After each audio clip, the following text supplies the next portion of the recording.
A major about face by the Biden administration when it comes to producing on federal lands, that is oil production on federal lands, but it did indeed open up such leases just yesterday for activity beginning next week.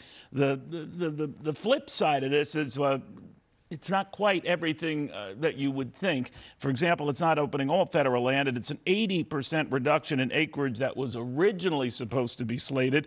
That's not part of this plan. And there is a bit of a Tony Soprano element to this, in that they'll extract some more money they want to get out of oil companies that might take advantage of this. In other words, the royalties that oil companies have to pay on whatever they extract from these lands will move up to about 18.75% of the value of all of that, from about a 12.5% essential tax. So that could be deemed sort of like a windfall profit tax in a backdoor way. And then, of course, there's the issue of how it will be received in the markets on Monday. All of this, remember, was announced yesterday. Not only were the markets are closed, but it was literally deep into the holiday weekend when no one was paying much attention, but we are. We thought you should pay attention to it as well. Tim Stewart of the U.S. Oil and Gas Association, he's the president. Tim, this is what you've been calling for, but when you look at the fine print, it isn't really all you've been calling for. So is this a good or bad thing?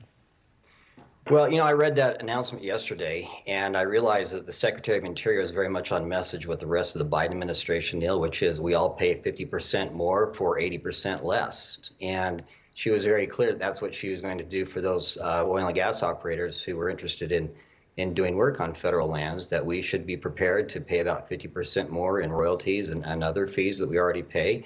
At the same time, we're only going to have access to about 20% of the current acreage that we have put forward to the Secretary as potential oil and gas opportunities for us. And so it goes to this fundamental question of when we're in a crisis like this, is this policy, will it do anything to increase production? And the answer is no. And actually, it will compound the problem. We have a short-term production shortfall right now. The Secretary's actions that she announced yesterday will push this problem out 3, 5, 7, 10 years. So you don't think, Tim, that the industry or your colleagues will take advantage of this? They won't tap it? Because wouldn't the administration go around and say, well, I opened up production to you guys and that wasn't good enough?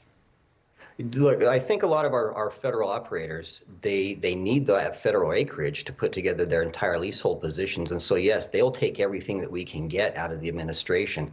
But this 730,000 acres that is in current question, that has already been thoroughly vetted. We worked closely with the Bureau of Land Management to run these acres through to the point where they could be considered very much viable leasing opportunities.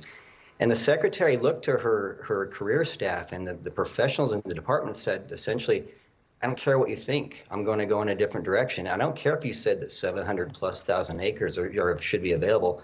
I'm only going to go with 150,000. But yes, we'll take everything we get. So in other words, it's not everything you want, but you'll take what you can get. I get that. But do you think the administration is maybe trying to call your bluff, not looking at it as a bluff, Earl, but to say to all its conservative critics and everyone else that says this doesn't make a damn bit of difference in the scheme of oil prices, let's say Monday oil and gas futures, don't really budge, or if anything, they go up. And they say, well, all right, well, see, we did your bidding. We did what you said we should do, and it's not working. This is bogus. So you guys are liars. What do you say? So I don't think that it's so much that they're calling a bluff, but they're actually trying to comply with the court order that said you, under the Mineral Leasing Act, need to be conducting leases every quarter. We're now 6 quarters into administration. They've yet to conduct one, and the court has told them to do that. So, Neil, I think this is them trying to thread the needle, sort of split the hair, saying, okay, we're going to go ahead with a leasing program. We're not going to put much out there, but we're going to go ahead and do it so we can comply with the court order. And I agree with you. I think it's a delicate balance to your point here. They're trying to keep environmentalists happy by locking off all this other land you've been looking at and by taking it off the table. But the fact is they did blink on this, and I'm wondering, that was supposed to be a never, never, never thing. Do you think all these other hundreds of thousands of acres are also fair game, that they're retreating on this stuff? So maybe this is the first retreat.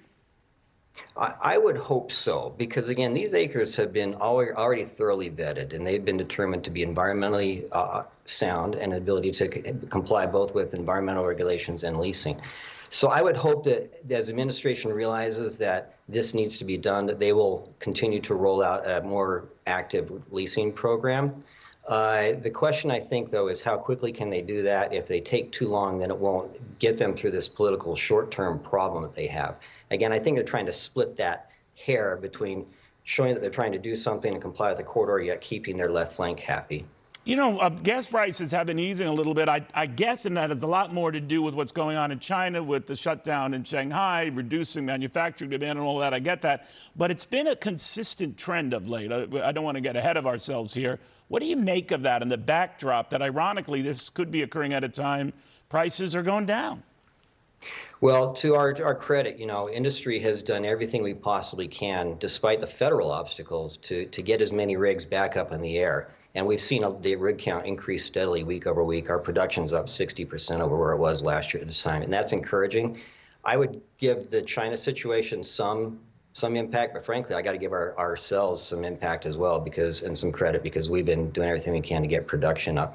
The issue is, like, again, we welcome leasing coming forward, and anything that we can do to spread the portfolio between state and federal and private lands, we need to do that. The federal component is still 10%, and you can't take 10% of production offline and not have it have an impact. Fair enough. Very good seeing you, Tim. Tim Stewart, the U.S. Oil and Gas Association.